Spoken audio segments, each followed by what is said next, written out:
Howdy, guys. Let's see how many. Oh, just you and me, Matthew, so far. All right, I will give a little bit of time for some folks to show up, but then we are going to get rolling.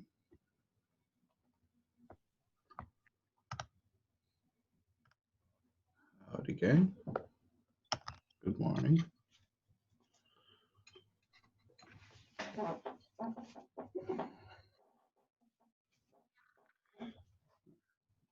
So maybe while I'm waiting for people to get in here, I'll go ahead and extend that homework because I know you guys are going to need just a little bit more time since we didn't meet last Friday.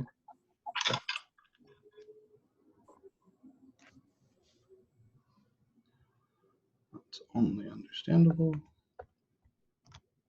especially since it was such a big homework.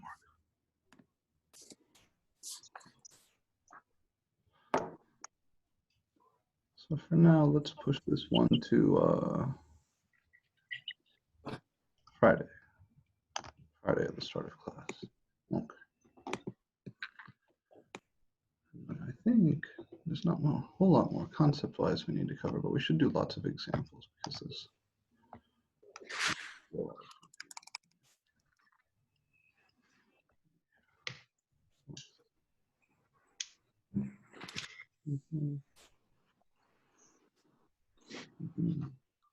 Yes, sir.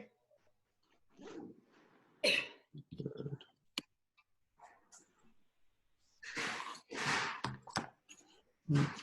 Outside those sections, right? Yeah, no, it was good shit. Okay.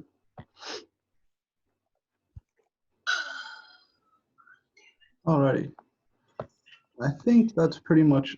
Oh, we're still missing quite a few folks, but I think it's appropriate to go ahead and get started. So let me flip over to the doc cam. I thought I heard someone starting to ask a question a second ago. Did I hear that right?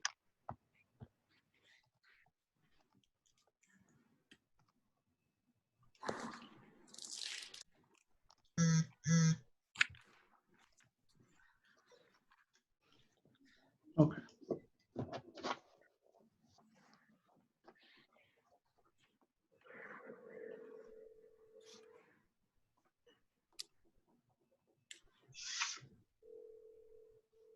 When I was logging in, I heard you saying something about Friday. Would you mind repeating that? I missed it. Of course.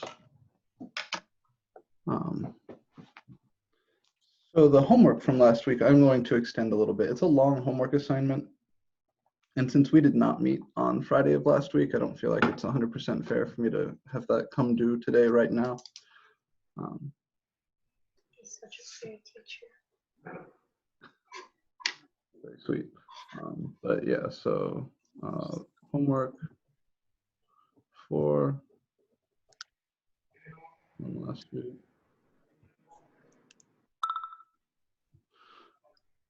Will be extended through this Friday.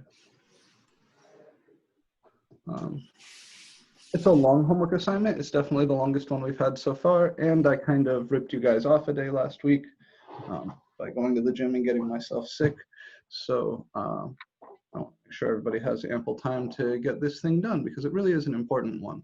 This is the first homework assignment where you guys are asked to start making connections between the function and its derivative, and that's a huge deal. So I wanted to get a little bit more practice with those sort of things. And then I do need to move on to the new material for this week. I'd also like to talk a little bit about test one because we are starting to get close. So let me pop up the syllabus.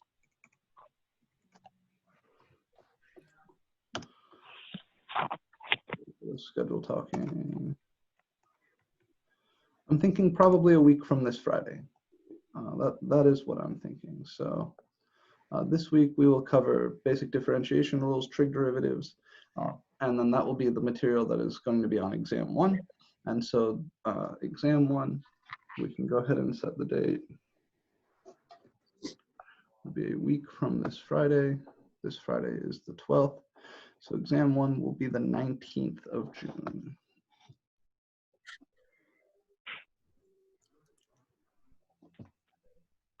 Will that be specific during class time, or will we have like until midnight to do it? So because this is a hybrid class, not an online class, the exams do take place during class time. If there needs to be an exception though, for some reason, I can build in exceptions. So we'll cover all those details. If like you had to work that day, or for whatever reason you were unable to take the test during the testing window, which would be a 2-hour block of time starting when class starts. So I will add that extra hour in there in case anybody has like technical problems or issues with the proctoring system or anything like that. So I'll put the time in here also, right? So it'll be available to take.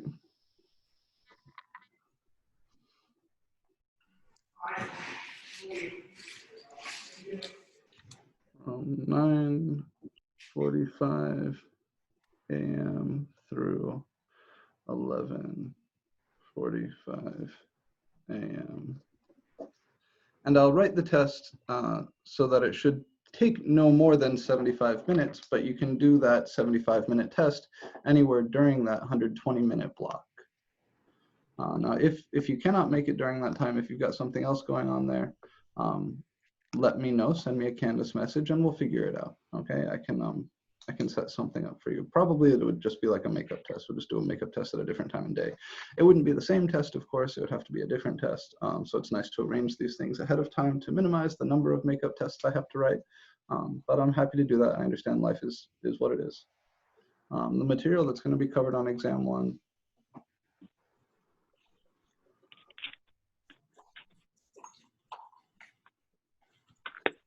The sections are 2.2, 2.3,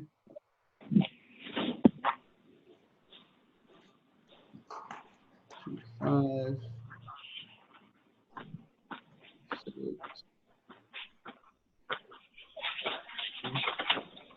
and we're going to do this week 3.1, 2.7, 8.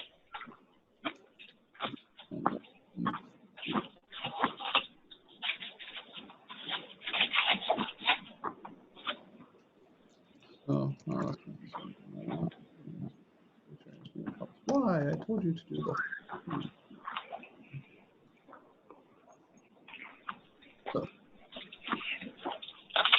just to recap,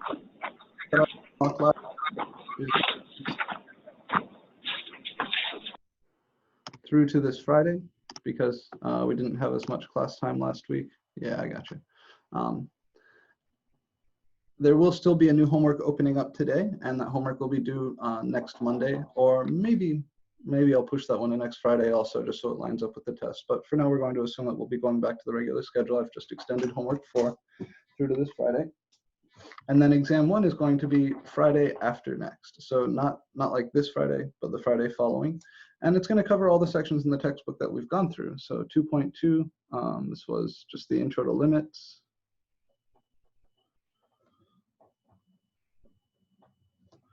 2.3, this was limit laws.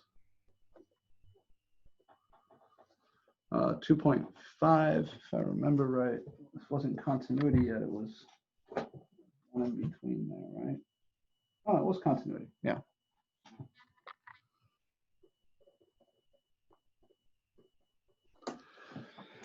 We jumped over the precise definition and went to infinite limits or limits at infinity.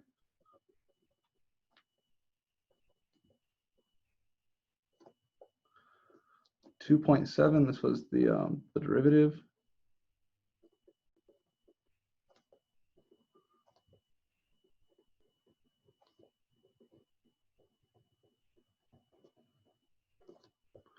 (2.8), this is the one that we've been talking about, the derivative as a function. And this is what we're going to pick back up today.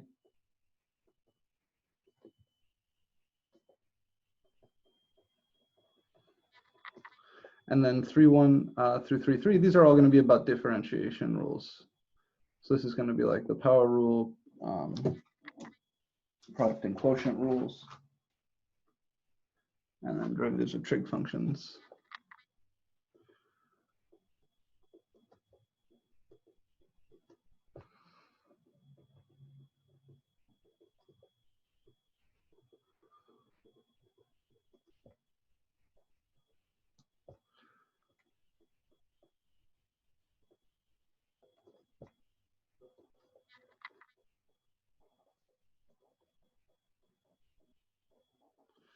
Okay, so this is the basic list of topics for exam 1. These are just like the sections that we covered and their titles in the textbook. The best way to review for this is going to be first to make sure you do all the homework, right? Homework is like the baseline, minimum stuff you got to do to be okay in this class. And then go through the study guide. I'm going to release the study guide this Friday, right? Always a week before the exam. And you'll have that week to work on the problems and to come and talk to me in office hours about problems. That's really important. The purpose of the study guide is not to inflate your grade. It's not to tell you this is exactly what's going to be on the exam, because it doesn't really do either of those things. The purpose of the study guide is to give you some focused problems that are going to push you a little bit, that I expect you to come talk to me about.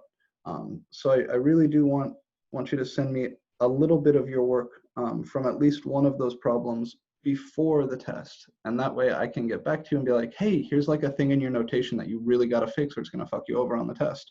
Or here's a little mistake I noticed you making in your algebra. If you don't fix this, it's going to burn you on the test.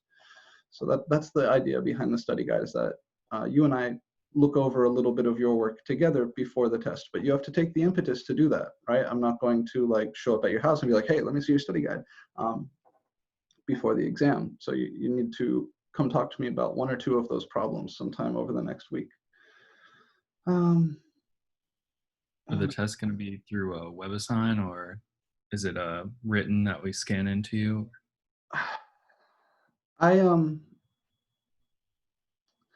WebAssign is my backup plan right now. So that's what I did the previous semester with the COVID-19 stuff, but I would like to get back to doing tests a little bit more how I do them in my regular classes.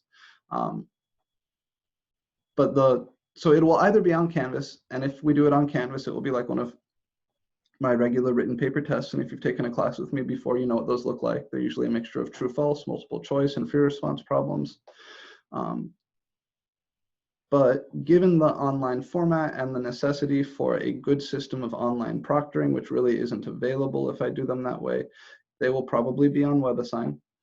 And the way I'm going to do the partial credit thing is the problems on WebAssign will all be like free response questions, right? Like, you know, find the equation of the tangent line to this, or calculate this limit.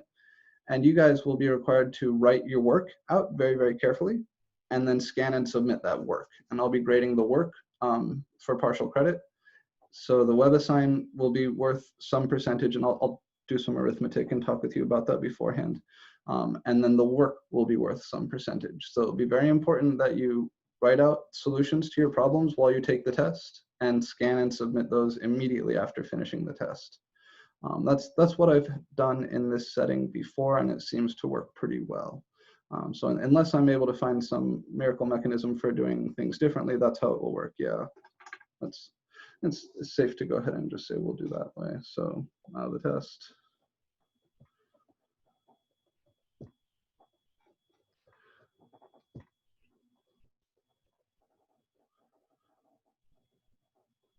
So it'll be in WebAssign proctored with HonorLock. You need to scan and submit written work for every question.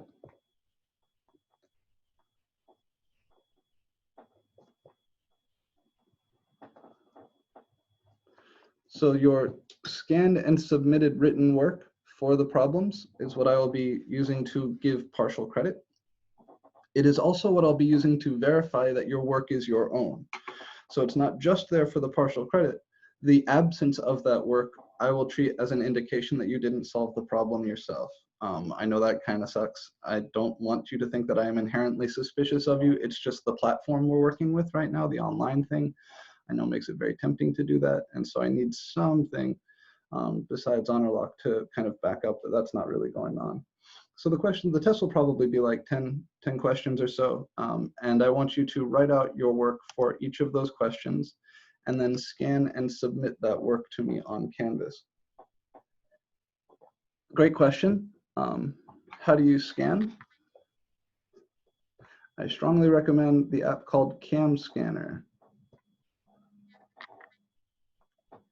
right? So over the last like, whatever, 5 months, 4 months, I've been playing around with a bunch of different apps for your phone that allow you to scan stuff. And Cam Scanner is awesome. I can show you an example of some documents that I've scanned with Cam Scanner. I think I should have 1 or 2 in here somewhere.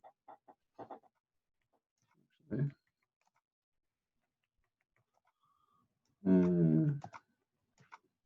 Yeah, that should be stuff, right? No, maybe not. Software, no, that's not it. Yeah, I don't want to like end up showing you any of my students' names or personal information and stuff like that. But Cam Scanner is the way to go. There are other apps too. There's lots of them. Cam Scanner is free.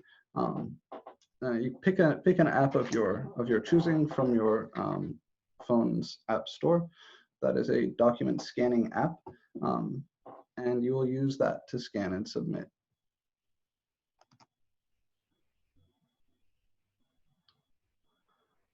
I'm not super familiar with the output types from the iPhone Notes app. One thing, I will be requiring that these be submitted in PDF, so, or other app. But the output must be PDF. PDF. This makes it much easier for me to grade. If they aren't PDFs, then I can't get in there using the Canvas grade tool and like annotate and write notes. And that's important to me. I really do want to be able to do that stuff. Cool. Okay. Yeah, Carson, I'm grateful for that information. I don't have an iPhone, so I don't know that stuff too well. But apparently, if you have an iPhone, use the Notes app. It scans well. Just make sure you save it as a PDF before submitting. Any questions about what the exam will cover or what's expected, at least from this kind of broad strategic perspective?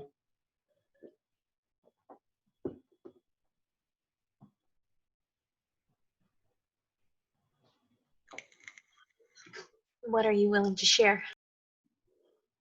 What am I willing to share? Like, maybe I didn't hear quite the first part of that.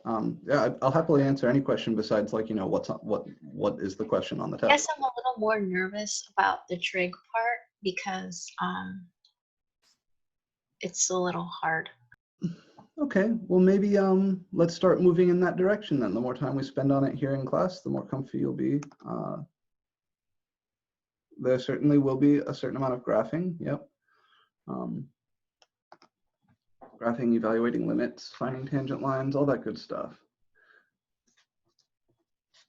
So I wanted to do one or two more problems of the type that we were working at the end of last week before I move into this all new stuff.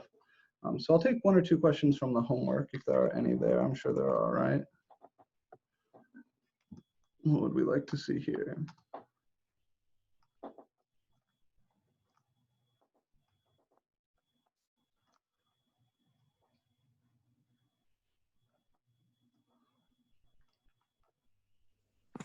Can you do 9?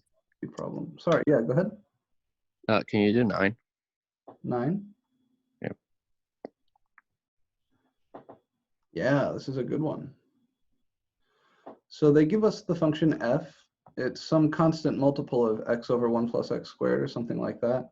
They ask for f prime of 3, and then they want us to find the equation of the tangent line at x equals 3. And then they want us to graph the function. So functions like this, first, like x over 1 plus x squared or 10x over 1 plus x squared, those are a neat family of rational functions. All right, 9 and 13 will be the 2 then. So let me come back to the doc cam. First, I'll copy this down.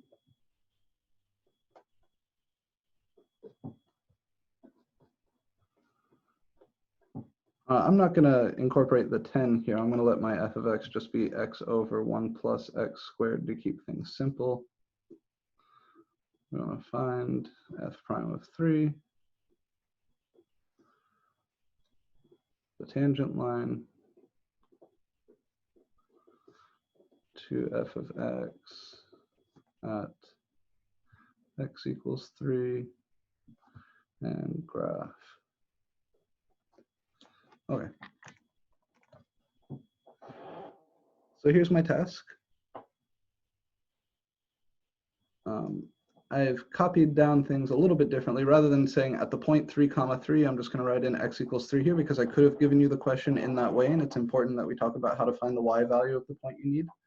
I also deleted the 10 here because that's just going to stretch my graph out vertically, and I want to show you because the WebAssign has a random number built in there. I'm just going to show you for the basic thing without the 10. But everything here is going to go as the examples did last week. We're going to use the definition of the derivative to find f prime of 3. That will give us our slope. So to find the equation of tangent line, we need two things.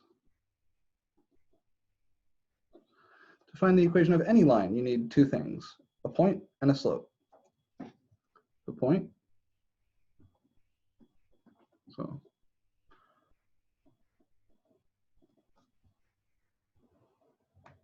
we need a point and a slope.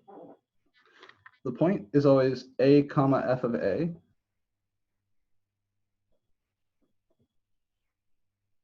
I guess I should write it with a capital F because they're using a capital F here.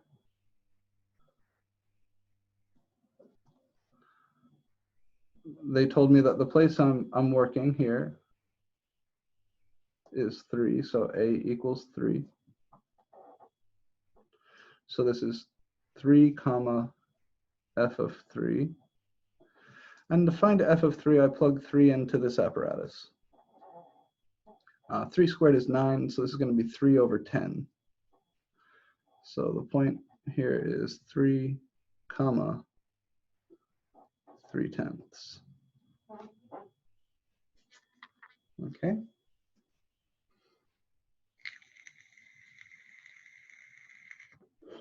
So that's my point. The other thing I need is a slope.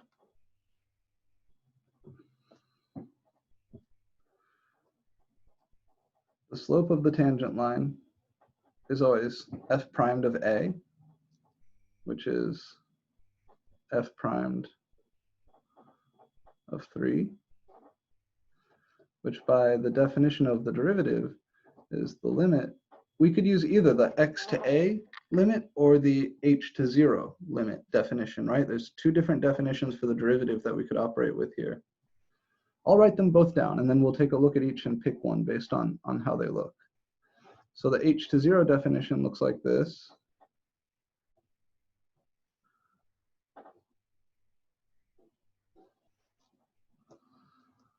And he looks like f of 3 plus h. So this is the limit as h goes to 0. F of 3 plus h is 3 plus h over 1 plus 3 plus h squared minus f of 3 I already know is 3/10, all divided by h, that's 1. Or using the other definition,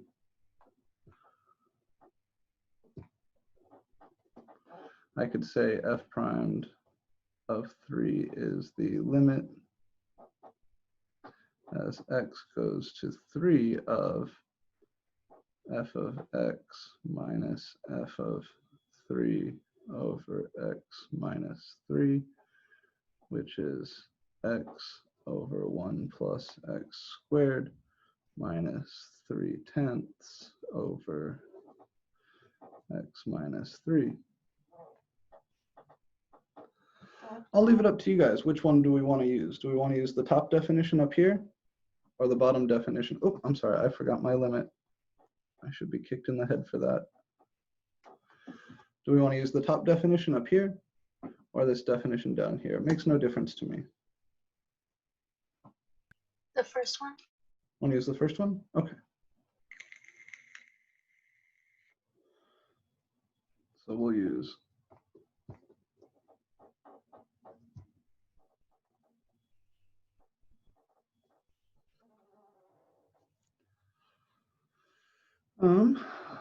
that means I need to calculate f primed of 3 equals lim h to 0 I need to do a bunch of work over here, right? I need to have a common denominator between these two fractions. So let's go ahead and do that. The only reasonable choice here is going to be this denominator times this denominator. So this guy is going to need a copy of 10 upstairs and downstairs.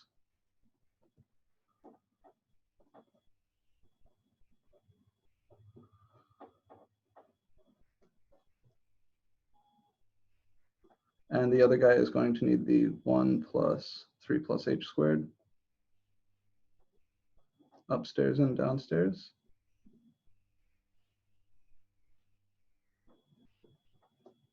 Is it seriously about to start pouring again? All right, and this is all over h. I'm going to save myself some writing of huge fraction bars by taking this all over h and rewriting that as this whole thing in parentheses times 1 over h.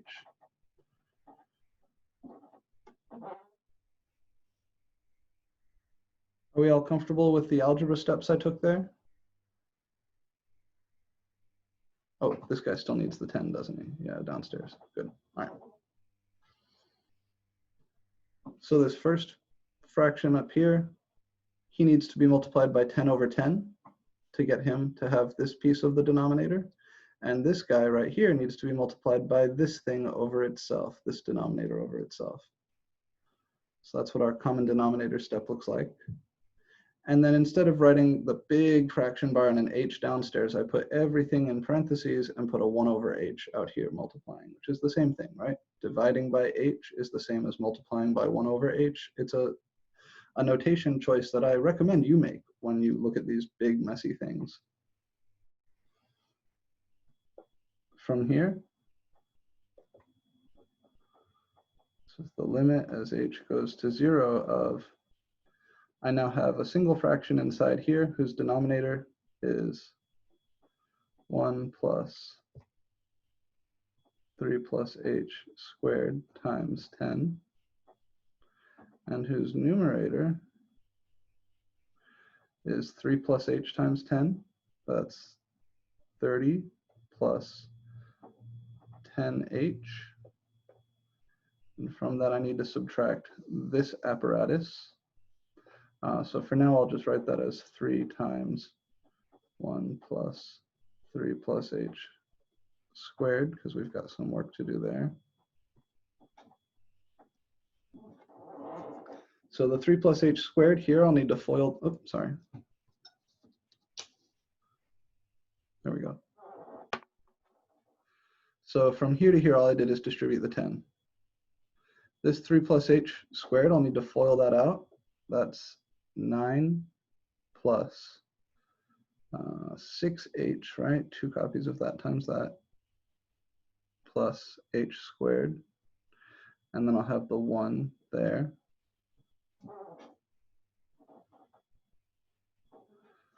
So this is going to be the limit as h goes to 0 of 30 plus 10h.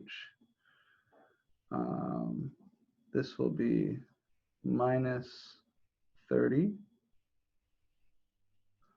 And then the 6h times 3 is minus 18h. And then the 3 times h squared is going to be minus 3h squared.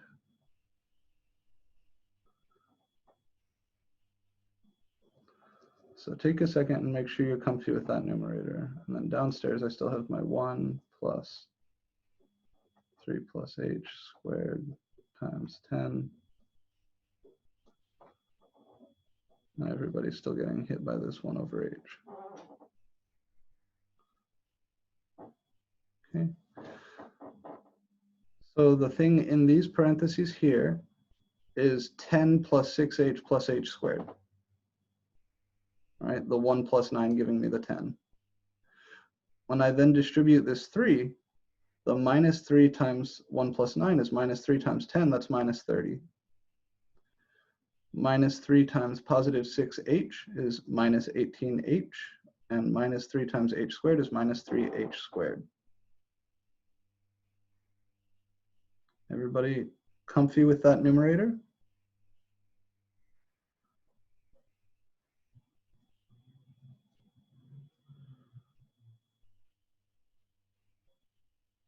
any questions about where any of the pieces in this are coming from?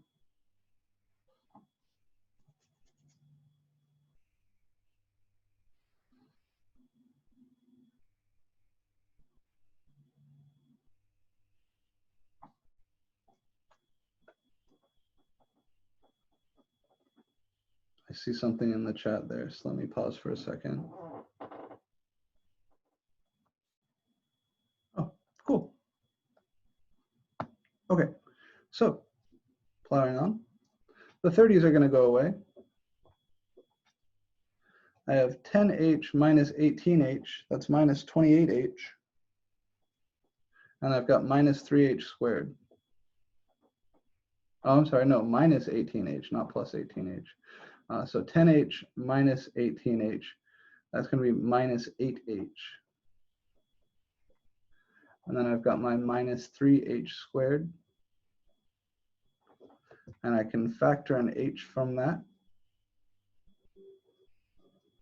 Downstairs here, I still have my 1 plus 3 plus h squared times 10. And then this h down here, I can bring into the fraction like that.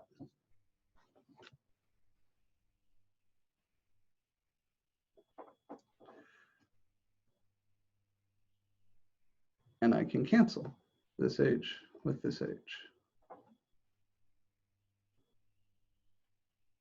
And now that there is no more factor of h in the denominator, I can go ahead and send h to 0.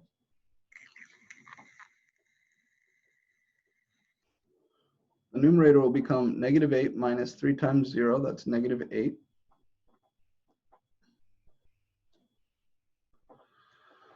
My denominator will become 1 plus 3 squared times 10. That's 10 times 10. Am I seeing all this right? Yeah, as h goes to 0, this piece will be 3 squared, that's 9. Plus 1 is 10, times 10 is 100. And then both of these are divisible by 4. If I divide the top by 4, I get 2. So this is negative 2 over, if I divide the bottom by 4, I get 25. Okay, and this is a negative. And that's f primed of 3. That's the thing that I need for my slope. We already have our point. So everything we need for the tangent line is right here. My point and my slope. Any questions about how we found either of these things?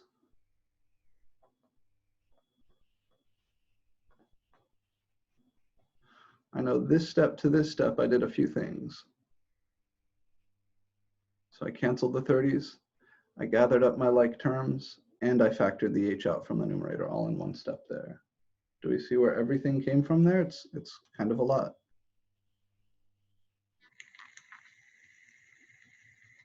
Excuse me, sir. Did the h come from when we were multiplying 1 over h? Is that where the bottom h came from? Yes. Yeah. All right, cool. Makes sense. Here, this h down here is this h right here from the previous step. So when I multiply those two fractions, I multiply straight across.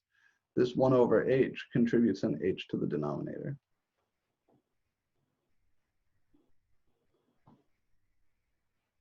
And then the numerator here was 10h minus 18h, so the numerator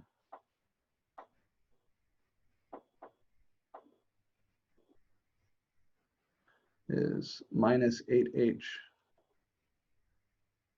minus 3h squared, which is the same as minus 8 minus 3h all times h. And that's how I got to here.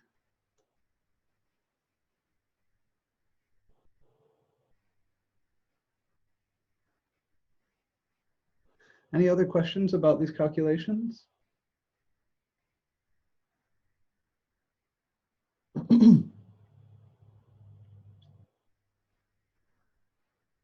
Okay then. I have my point, I have my slope. So the point recall, was 3,3/10. The slope is -2/25. So the tangent line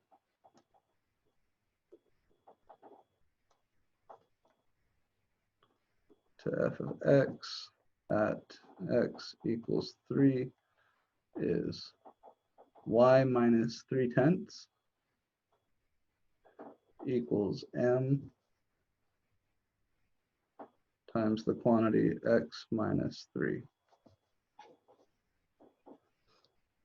That's using the point slope form of a line, right? Y minus y1 equals m times x minus x1. Or if you prefer to memorize the specific form of it for a tangent line that we gave last week, that's y minus f of a equals f prime of a times x minus a. In any case, this is my line, and we're going to go ahead and solve it for y.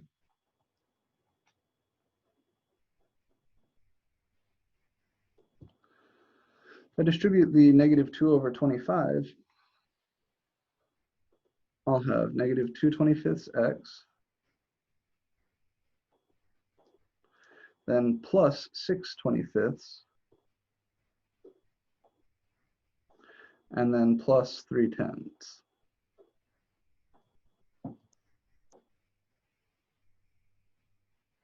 And then I would like to have a common denominator between these two so I can see what the y-intercept is. Just makes life easier when it comes to graphing.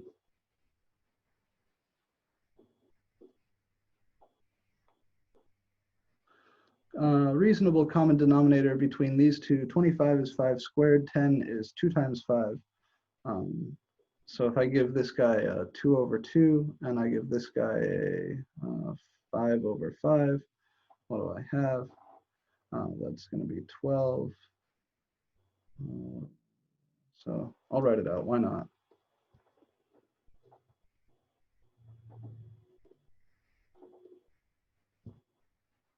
This guy's missing a copy of 5, so that's 3 times 5 over 10 times 5.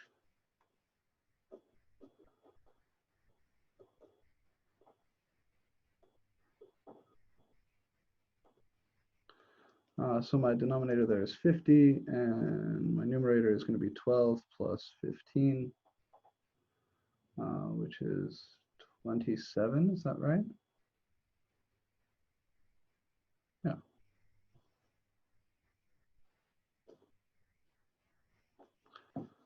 Okay. So there is the equation of my tangent line in slope-intercept form. The last thing we want to do is graph this function. We want to graph the function along with the tangent line. So I'm going to sketch the graph of f down here, and then I'll add in the tangent line. The function f is x over 1 plus x squared. So there's a few things I can say for sure. He has an x-intercept here at the origin, because that's where the top is 0. He has horizontal asymptote y equals 0, because the degree of the denominator is bigger than the degree of the numerator.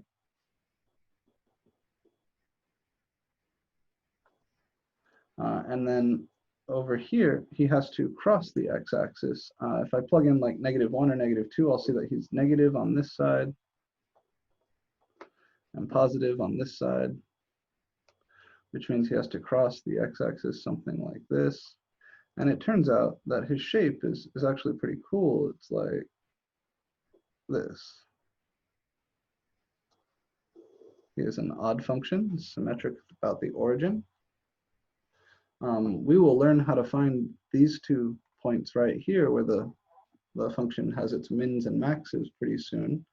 But what we were looking for was where x is equal to 3, which is somewhere over here. And our tangent line is going to look something like this.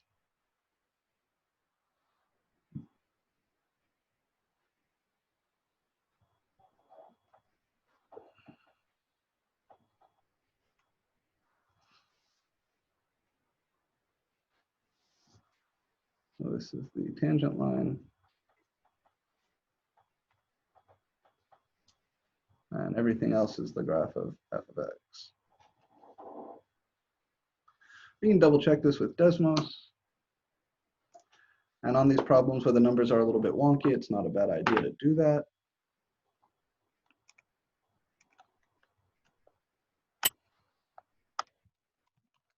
Whoa, what the hell?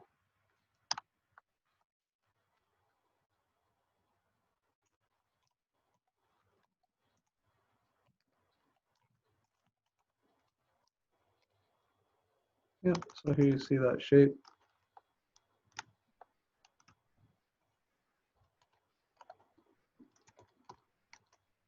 Here's my point of tangency.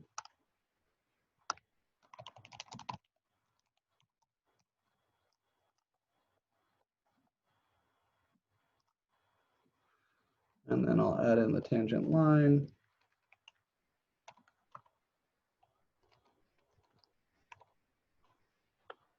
Right there.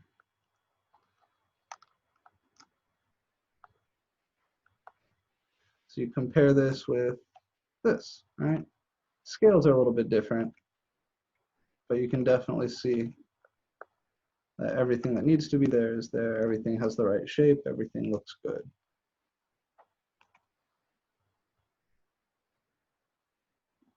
I have a question, Mr. P. Yes, ma'am. What's up? So like a rough draft, just like the one you drew, is that okay if you ask us to draw graphs for your test? Yes, that would be sufficient. Yeah, the standards, that's a good question. So the standards I hold people to for their curve sketching, at least early on, you got to have 3 points labeled explicitly. So here I would label this.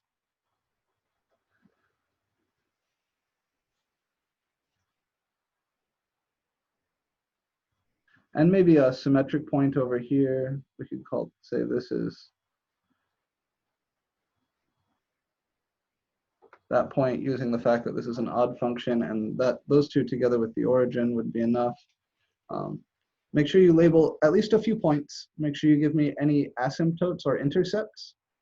But as far as like levels of detail are concerned, yeah, this would be plenty good for a test. Thank you so much. Of course. Any other questions on this one?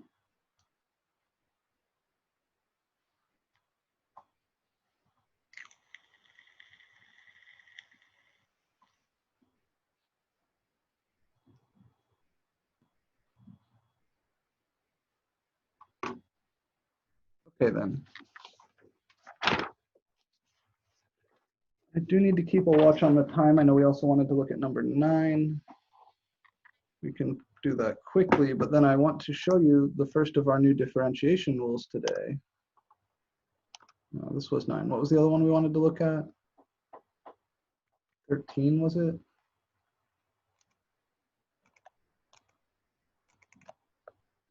Let's see in the chat here.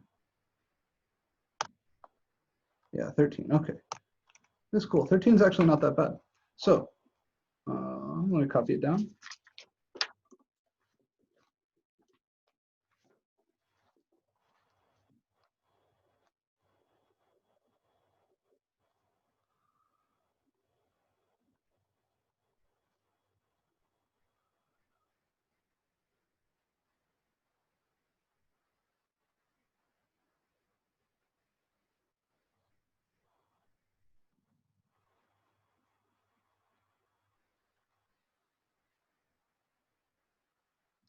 All right, so I'm using a little bit of shorthand, but I just say the limit, and then that limit, lim x to pi over 4 tan x minus 1 over x minus pi over 4 represents what?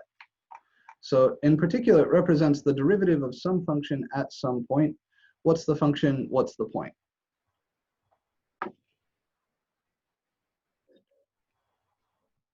The trick here is to recall our two definitions, right? F primed of A can be written as two different limits. There's the lim h to 0 definition that we just used.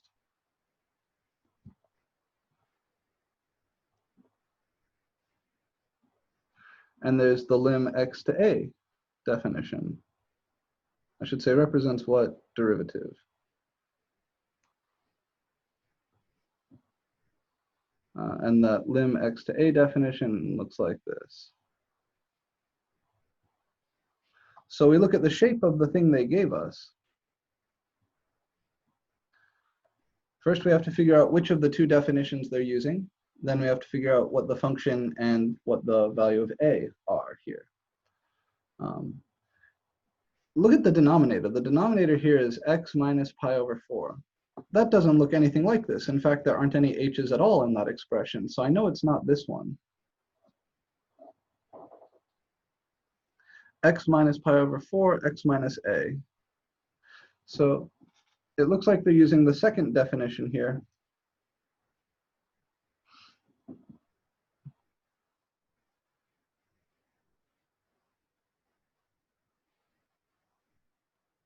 With a equal to pi over 4. And f of x equal to tangent x.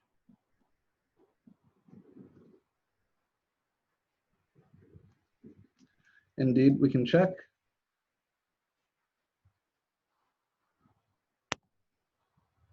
Is it tangent or inverse? No, yeah, tan x minus tan pi over 4 divided by x minus pi over 4. The tangent of pi over 4 is 1.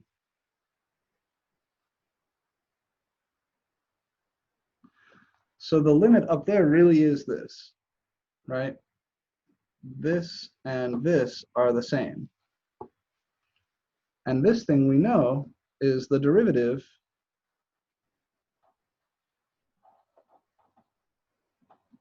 evaluated at pi over 4, where f of x is tangent x.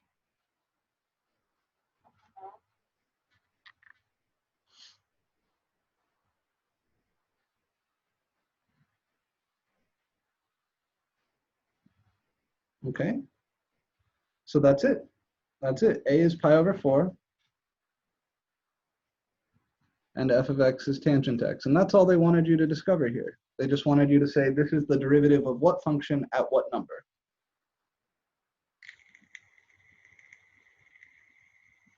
All right, that guy was nice and simple.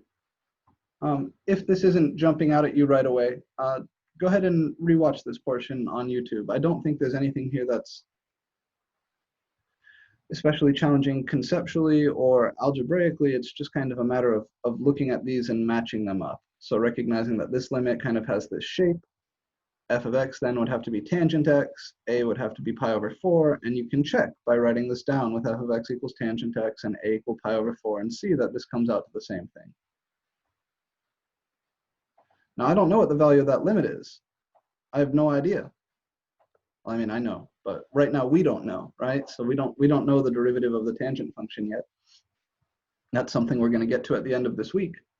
And in order to get us closer to that, I want to begin on section 3.1.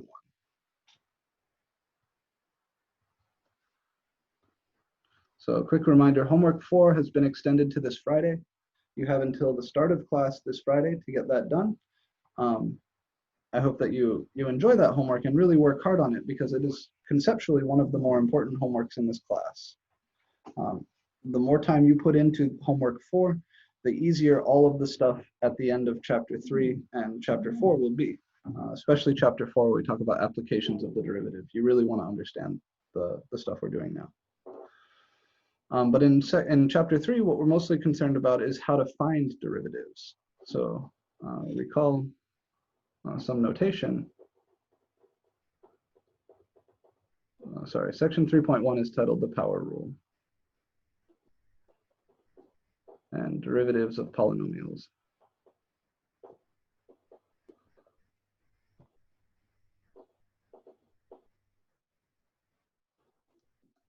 Some notation.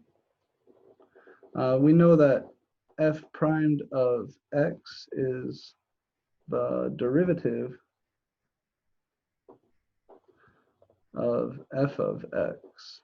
And we know we can think of them both as functions, right? We know that you can find f primed of a in general, right, in terms of the symbol a, and then just swap a with x, and you get some new function that we call f primed of x.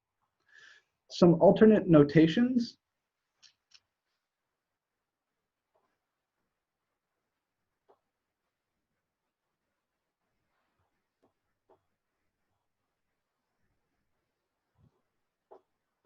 Sometimes, if I want to talk about the derivative of f of x, I'll write it like this. d dx is what's called an operator.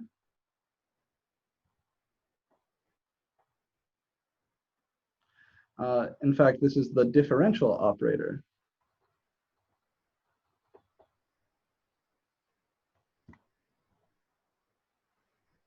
It says, take the derivative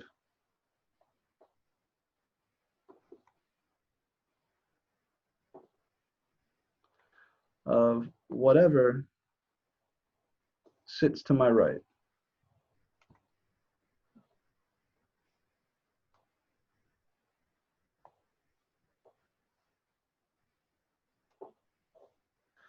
So if I take the derivative of f of x, I get f primed, because f primed is the derivative of f. So the prime notation is one we're familiar with. This is called Leibniz notation. And sometimes we also write this as df dx. d dx on its own is an operator. Think of it like a verb. It tells you to do something. It says, take the derivative of whatever sits to my right. It's a command. df dx and f prime are the nouns that you get out from that operation. The reason this operator notation is nice is because there's an algebra of operators. For example, this guy plays nice with distribution. You can distribute d dx. He's not a function in the sense that you're used to talking about functions. He's definitely not a number. He's a command. He's a new concept called an operator. Operators take in functions and spit out functions. So the operator d dx takes in the function f of x and spits out the derivative, f primed. Another way of writing f prime, you'll never see me use this notation, at least not right here. I'll use this notation a little bit when we talk about implicit differentiation. This is the same thing as f primed. So d dx is the machine that takes in f and spits out f primed. And another name for f primed is df dx. If you're using y's instead of f of x for your notation, you'll also sometimes see dy dx. This is a little bit more common. And the dy dx has a kind of nice intuitive concept of like looking like a slope. dy is a very, very small change in y, an infinitesimal. It's the way Newton wrote it.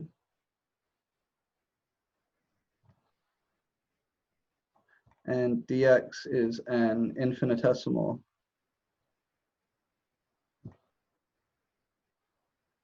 change in x.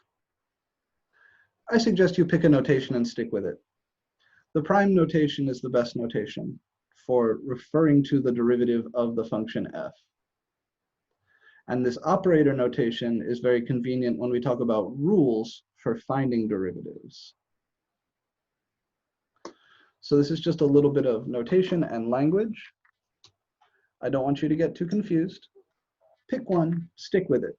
The two on the left are the two I will use most of the time. You'll almost never see me write this thing. When we talk about implicit differentiation, I will use dy dx. But for now, we're going to stick with the prime and the d dx notation. All right. So the goal in section 3.1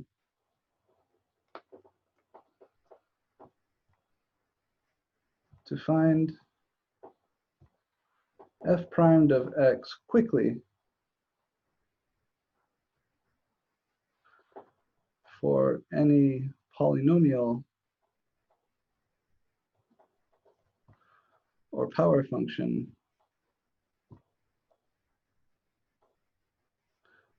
f of x. E.g., for example, if f of x is 3x to the 4 minus 2x cubed plus 7x squared minus x plus 2, I would like to find f prime very, very quickly. And I'll go ahead and do that for you here. This is 12x cubed minus 6x squared plus 14x minus 1. And I want to show you how I come up with that so fast. It's not so bad. I'll prove the rule.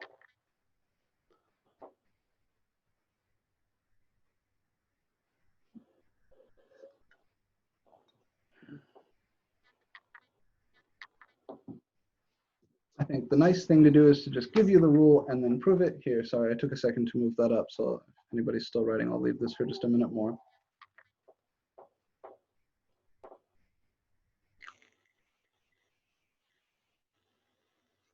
So the goal in section 3.1 is to come up with a tool for finding derivatives of things like this really, really fast. These powers here don't actually have to be whole numbers. The rule we're going to come up with will work great not just for polynomials, but also for power functions. So even if the function isn't nice whole number powers, the rule will still work great.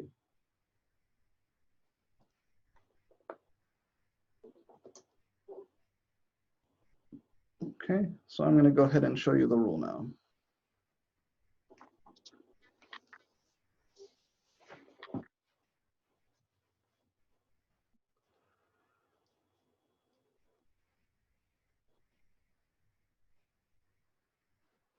Oh, it's a theorem. It's named, it's called the power rule.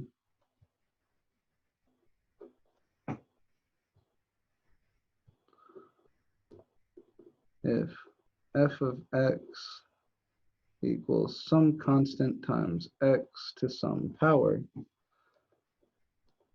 then f primed of x is c times n x to the n minus 1.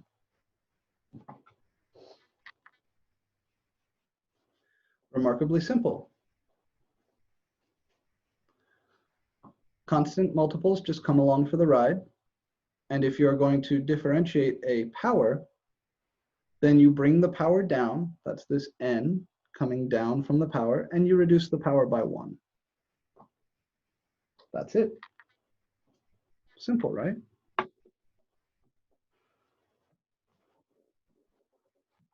You may have even been able to see that from the example I just did.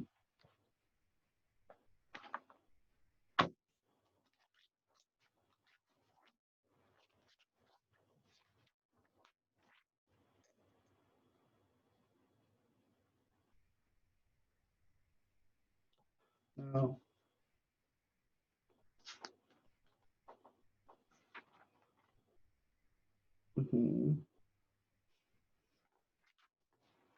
your book doesn't prove this. Okay, yeah, there they go. All right, good, good, good, good. The proof of this theorem is a little bit complicated algebraically.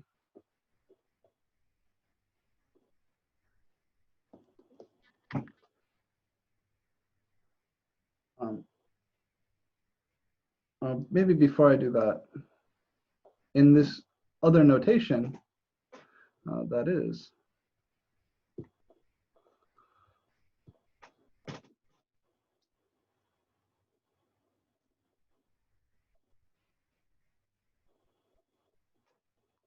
just to start getting you used to it.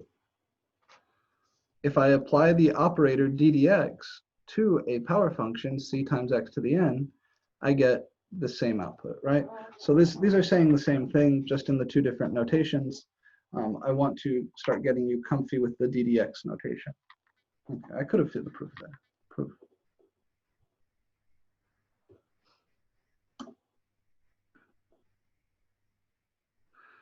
Let's start here.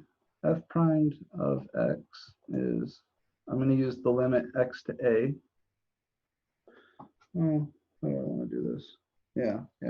We'll say f primed of a is the limit as x goes to a, f of x minus f of a over x minus a, which is the limit as x goes to a of c times x to the n minus c times a to the n over x minus a. I can factor a c out from the top.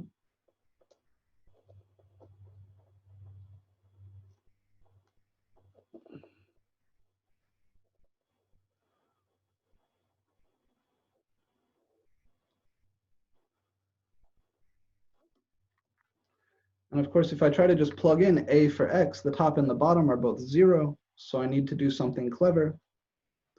The something clever is factoring x to the n minus a to the n.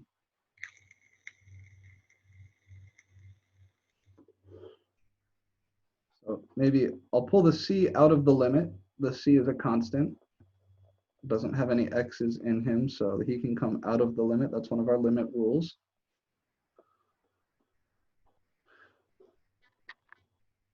I need to factor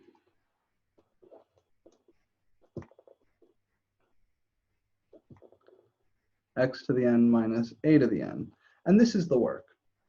I don't necessarily expect you guys to come up with this factorization on your own, but if you had a good pre-calculus class that discussed the rational roots theorem, then you could find it.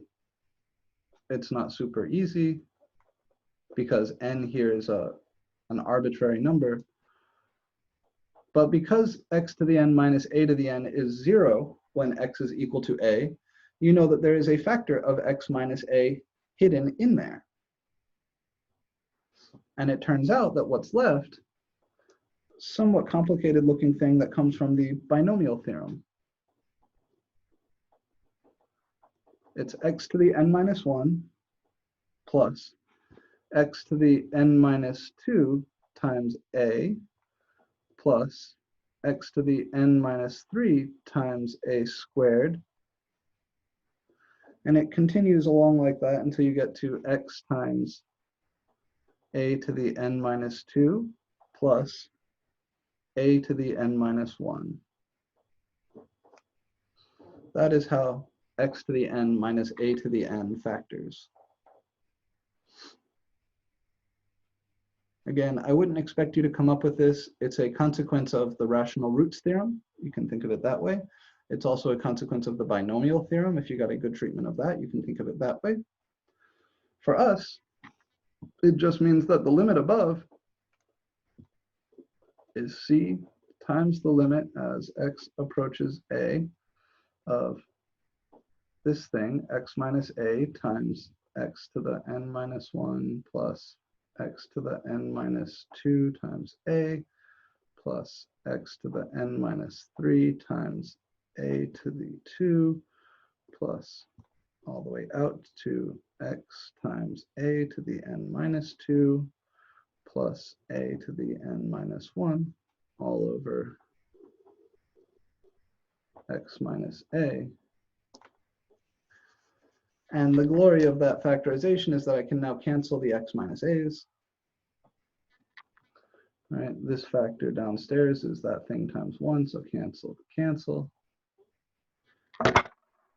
And what you get is c times the limit as x goes to a of this thing, which is x to the n minus 1 plus x to the n minus 2a plus x to the n minus 3 a squared plus x times a to the n minus 2 plus a to the n minus 1.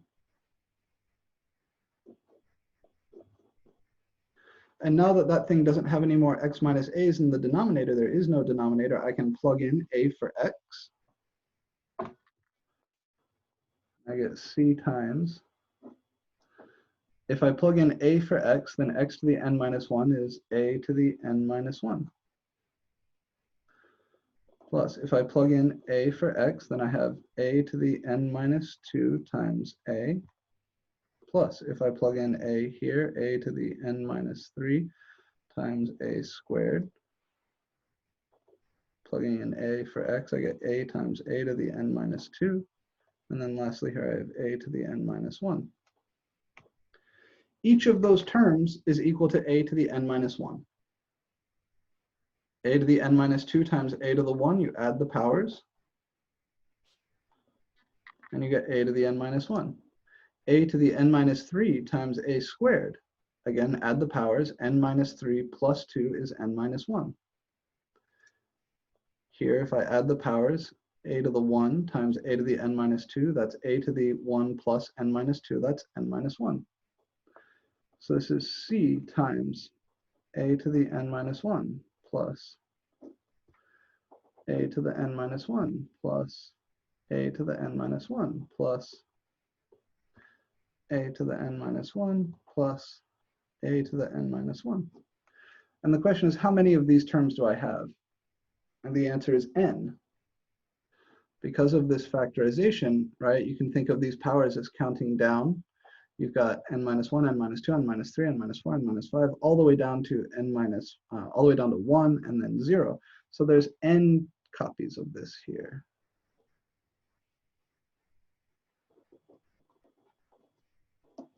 So this is c times n copies of a to the n minus 1. And that's it, that's the proof.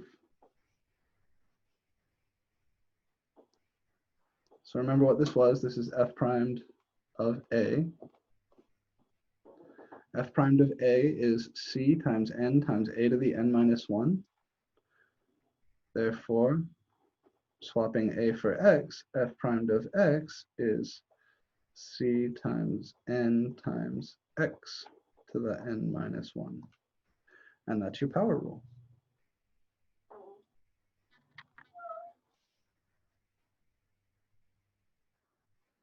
There are some subtle things here. Like if n isn't a whole number, then this doesn't really factor like that because I'm not really talking about a polynomial anymore. So this proof really only applies to situations where n is a whole number. However, the theorem works great even if n isn't a whole number. The way we get there is by approximation using polynomials. It's a little bit sneaky. I will ask you to take this proof and then accept the generalization.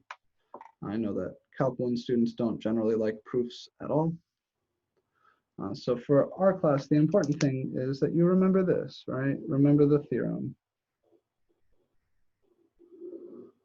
If you go on to take a real analysis class, or you go on to take, a proof-based calculus class of some sort, then you'll go back over this stuff and you'll have to really understand the proofs. I do hope that at least for most of you, this argument is followable.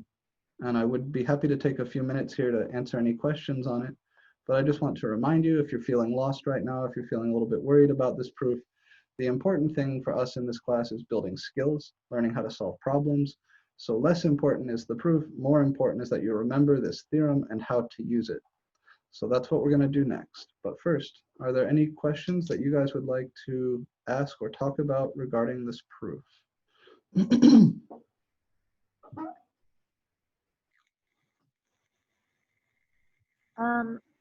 So can you go over that last c times a to the n minus 1 plus n minus 1, how you got that from the middle one, and then maybe zoom in so I can really see it? How to go from here to here? No, the one above that to the Here to correct. Yep. So this a to the n minus 1 is this a to the n minus 1. I'll zoom in a little. So this guy didn't change at all. I just copied him down. Here, if I take a to the n minus 2 and I multiply him by a to the 1, maybe I'll come off to the side here. A to the n minus 2 times a to the 1 is equal to a to the n minus 2 plus 1. That's that rule for exponents, right?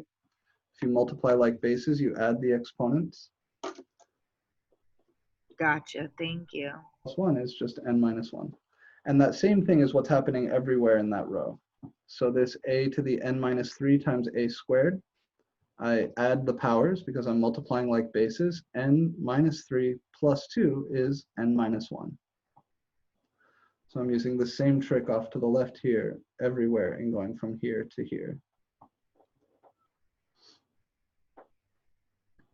It's kind of like reducing the powers, which is what the theorem is doing.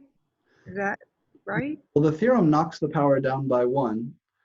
Here to here, I'm not reducing Right. anything, I'm combining, right? But that is the Yeah. Yeah. result, is that the power goes down by 1, yeah. Okay. Reducing the amount of powers, I guess, is what I was thinking. Oh yeah, well, certainly the number of symbols is being reduced, right? Yeah, for sure. Instead of writing it as like a squared times a to the 4, I'm writing it as a to the 6. So I take the two multiples and I put them together.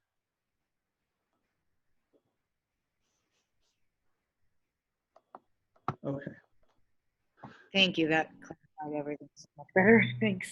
that's good. Yeah, I'm glad. Any other questions about the power rule?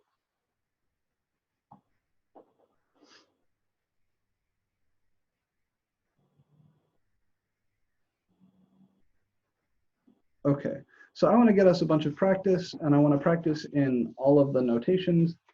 So we're going to find a bunch of derivatives now, and we're going to find them fast. No more limits. Find the indicated derivative.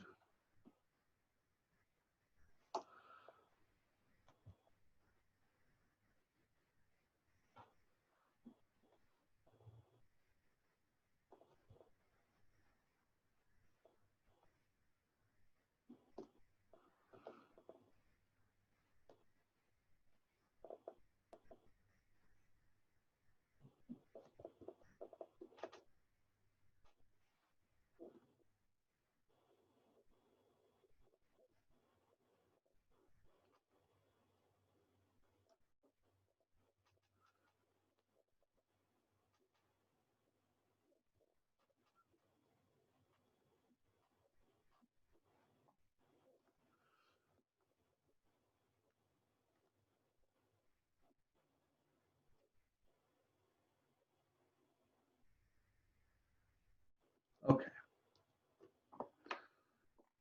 So each of these I'm using Could a, you zoom in? yeah. Which piece are we looking at?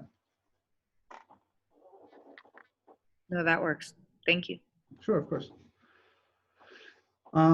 Each of these is really asking you to do the same thing, find the derivative, but they're using different variables and different notation. I just want to show you guys what the different notations look like. Each one of these things is going to be a simple application of the power rule, where I bring the power down and reduce the power by 1. This first guy is using the notation that we're most familiar with. They give us f of x in the function notation, and they ask for f primed of x in the function notation. By the power rule,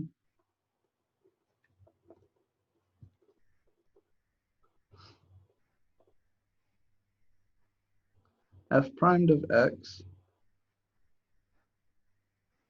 I bring this power down. Here n is 6, right? So n times x to the n minus 1 is 6 times x to the 6 minus 1, which is 6 times x to the 5.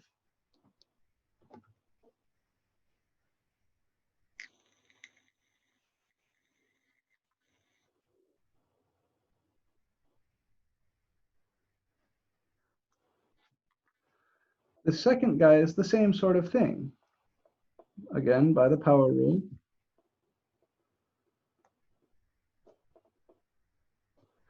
Here I'm going to play with the notation a little bit. The thing I want, dy dt, this is read as the derivative of y taken with respect to the variable t. So my variable here is t. I'm going to do the same thing that I would do if this was an x. I'm just going to write t's everywhere. And this is the notation for that. So this is the derivative of y taken with respect to t. If I'm feeling fancy, I can say, oh, well, that's d dt of y, which is d dt of t to the 4, because y is t to the 4. And then by my power rule, that's 4 times t to the 4 minus 1 is 3.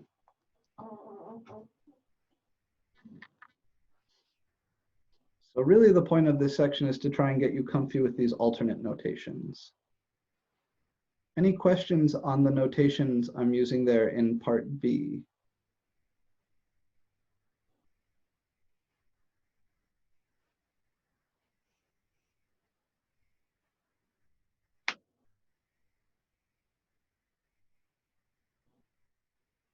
So really, I just want to take the derivative, right? And there's just many different ways of writing that down. Each of these means the same thing.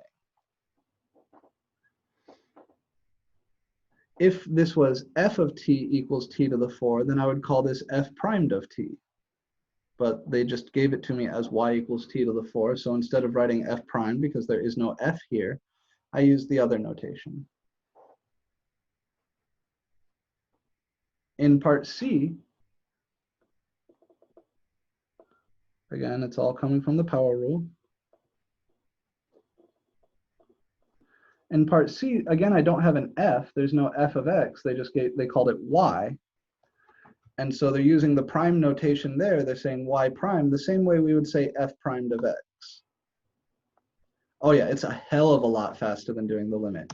Yeah, I'm sorry to have put you through that hell, but it's necessary because all of the things, we're going to prove many rules like this. So once we're done with chapter 3, you'll pretty much never use that limit definition of the derivative again, unless I ask you to show that something is or is not differentiable. Yeah, this is much faster. Wait until you see the other stuff. It's great. It's great. You're going to love it. So by the power rule here, y prime, which is the same thing as dy dx, it's just the notation for the derivative of y, which I could write in operator notation as d dx of y, or as d dx of, well, what was y? It was x to the 1000. I bring the power down, so that will be 1000 times x raised to, now I subtract 1 from the power, that's 999. And trust me, you really don't want to find this using the limit definition. You really don't want to have to factor or multiply out something like x plus h to the 1000. Finally, ddr of r cubed.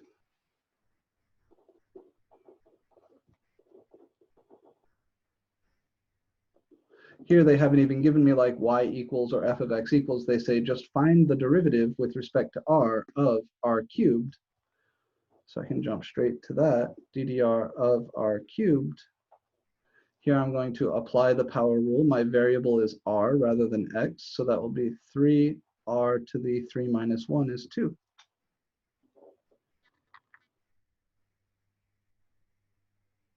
Cool stuff, right?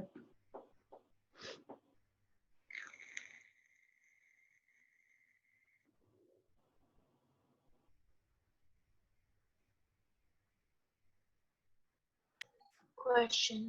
Yes. So these all mean the same. So what's the point of all of this? Well, two real big points here. One, the power rule is awesome. It'll allow me to differentiate power functions and polynomial functions quickly. The other point is sometimes you think of a graph as f of x equals some stuff. Sometimes you think of it as just y equals some stuff. Sometimes you want to just work with the stuff directly without thinking of it as coming from a function. So in each of these different sort of situations, which we've encountered in algebra before, we want to know what the notation is for the derivative. So it's just different notations for different situations. That's all. So in each of these situations, like if I don't tell you f of x equals some stuff, if I just give you y equals some equation, how do you write the derivative? Well, you're not going to write f primed because there is no f. So what's the correct thing to write? Oh, you would write dy dt or dy dx or y prime. This prime notation is my preferred way to handle a situation like either of B or C. But yeah, just alternate notations. Sometimes it's easier to write something one way than another way. Sometimes you don't have the labels, like f of x equals x to the 6. Sometimes you have different labels. So in those situations where we're using different labels, what's the appropriate notation for the derivative? That's really the point here. So for future reference, is there any need to like write all that out, or do you just automatically know to drop the exponent down and then subtract by 1? I would be fine with you just giving me the answer here, f prime equals 6x to the 5. Here you could just say dy dt equals 4t to the 3. Here you could just say y prime equals 1000 x to the 999. And here you could just say that d dr of r cubed is 3r squared. You don't need to write all the other stuff, no. I'm just trying to explain what the different notations mean. So the dy over dx is just another way. It's just like saying f of x is y, just in derivative form. Dy over dx is the same as y prime, or f primed of x. It's the derivative of y taken with respect to the variable x. So some functions have more than one variable, right? Some functions you've got an x and an n, or an x and an a, or an x and a t, or an s. This guy says differentiate the function y with respect to the variable x, so treat everything else as constant. So each of the notations has their strengths and their weaknesses, and which one you will use in which situation really depends on the notation of the problem at hand. Does that answer your question? Yeah, I believe so. Okay. Okay. I would like to do one more example while we're here, but I think we're a little bit short on time, so I might have to stuff it to the next time. Let me just show you one important theorem. And then the examples will have to wait. If you want to find the derivative of a sum of two functions or a constant multiple of a function, that works how you would think it would work.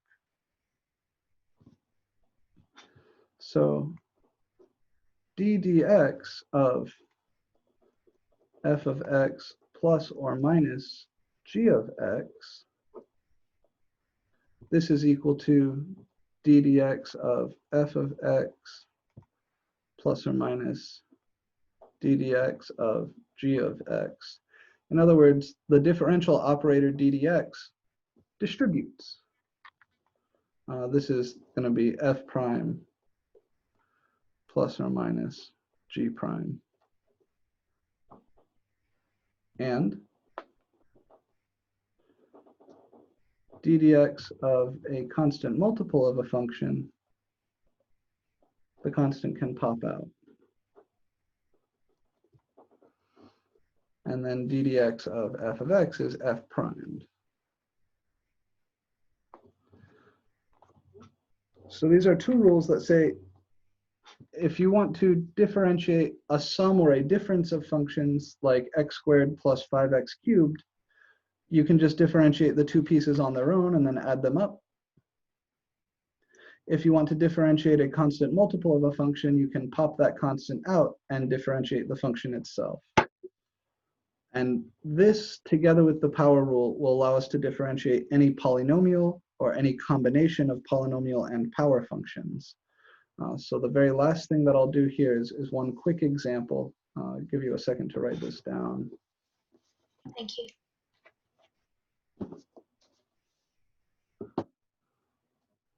Okay. So how do we make use of this?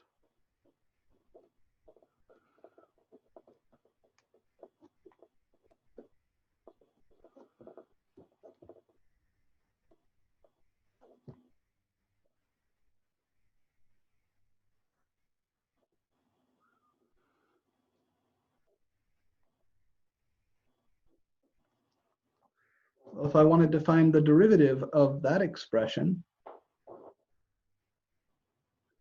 then I can break it apart and find the derivative of each piece on their own. That's what the first part of this theorem says. I can split up over sums and differences. And also, I can pop out constants. So this will be d dx of that first piece, 2x cubed, minus d dx of that second piece, 5x squared, plus d dx of that last piece, which is 1 over x.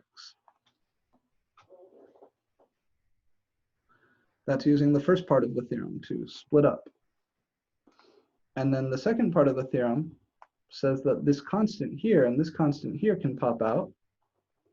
So this is 2 times d dx of x cubed minus 5 times d dx of x squared, plus I'll write the 1 over x as a power so that I can apply my power rule to it also. Some people like to put parentheses around these, like I did in the previous line, to remind you what the d dx is being applied to. Finally, according to my power rule, d dx of x cubed should be 3x squared. I bring the power down and reduce the power by 1. Then I've got my minus 5 times d dx of x squared should be 2x to the 1. Bring the power down and reduce the power by 1. d dx of x to the negative 1 is going to be negative 1 times x to the negative 2. Same thing, right? Bring the power down and reduce the power by 1. Works great. So finally, I get 6x squared minus 10x minus 1 over x squared.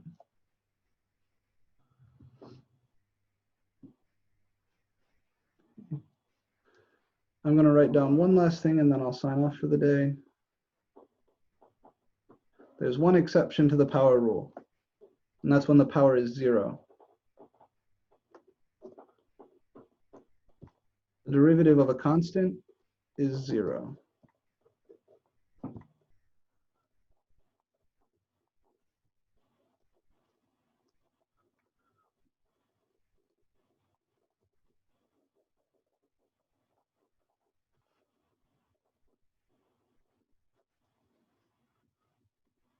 Okay.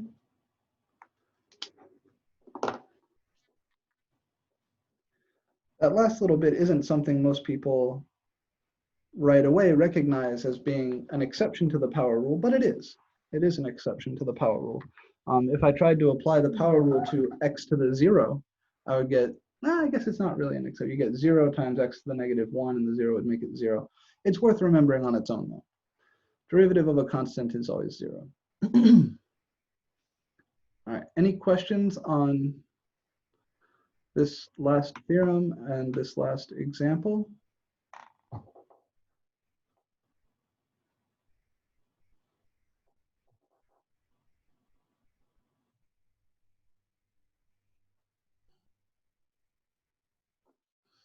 This guy's a nice one.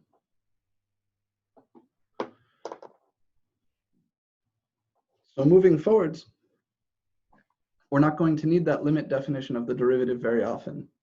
The only time we'll really need it is when we're trying to check whether or not a function is or is not differentiable, because that's all about that limit existing or failing to exist. Most of the time, we will use these differentiation rules. This is the first of our differentiation rules, the power rule.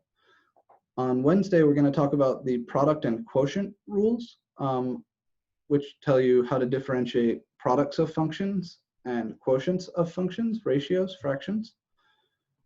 And then there's one more rule after that called the chain rule, but we're not going to get to him right away. We're going to get to him maybe next week.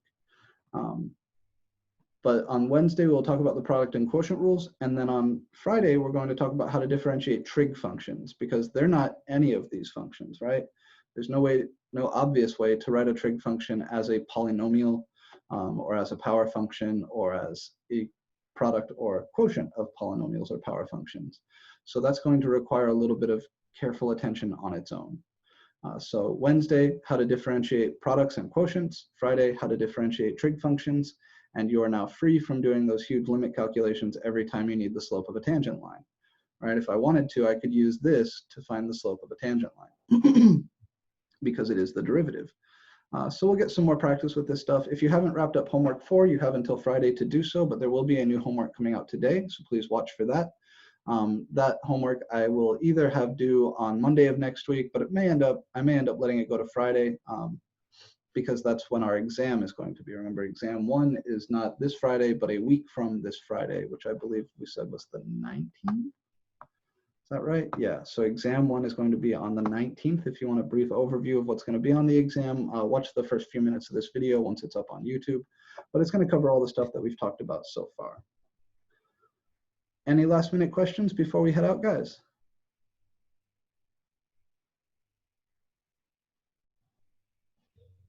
No, sir, but I do have a question. When do you think this video would be uploaded to YouTube? I will start uploading it right now. I'll post the link right away, and then it usually takes about 15 minutes for YouTube to finish processing. So my computer is going to have to convert it. So it'll take a little bit longer than that. So as soon as I stop the meeting, my computer will start converting it into an MP4. That needs to be done before I can upload it to YouTube, but I should be able to do that within the hour. So I would expect a working link to be up within an hour and 15 minutes or so. Thank you so much. All right, anything else, guys? Okay then, I hope you all have a wonderful rest of your day. Finish up homework 4, watch for homework 5 to open, and I will see you either in office hours this afternoon or on Wednesday.